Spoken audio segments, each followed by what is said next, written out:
तर यावरती तानाजी सावंत यांनी देखील दिलेली प्रतिक्रिया, ओमराजेंना घेऊन मी काही दिल्लीला गेलेलो नाही. ओमराजे ठाकरेंचे खासदार आहेत, त्यांच्याशी कोणताही संपर्क नाही. मी माझ्या मतदारसंघाच्या कामानिमित्तानं दिल्लीला गेलो होतो.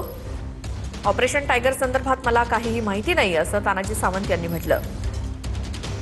तुमच्याकडे देखील महत्त्वाची जबाबदारी होती या सगळ्या ऑपरेशन.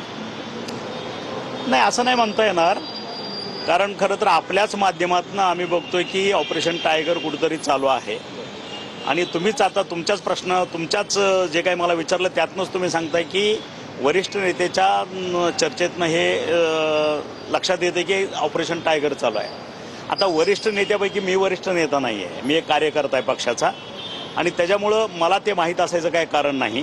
मी माझ्या वैयक्तिक कामासाठी आणि माझ्या नेत्याच्या दौऱ्यासाठी मी दिल्लीला मला बोलवलं होतं.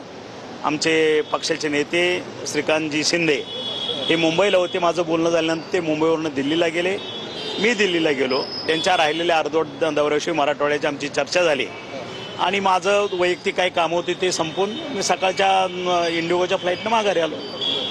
पण मग उद्धव ठाकरे गटाचे जवळपास 6 खासदार तुमच्या सोबत येत आहेत अशा पद्धतीचे, आणि ते खासदार देखील दिल्लीला पोहोचलेले आहेत सर्व खासदार. काय त्याच्याबद्दल तुम्ही या सगळ्या याच्यामध्ये घडामोडीमध्ये काय नेमकी तुमची? ना, मी अनभिज्ञ आहे त्याविषयी, मला त्याविषयी काही माहीत नाही. मी सांगितलं तुम्हाला, मी जाण्याचं कारण सांगितलं आणि तुमच्या समोरच येतोय.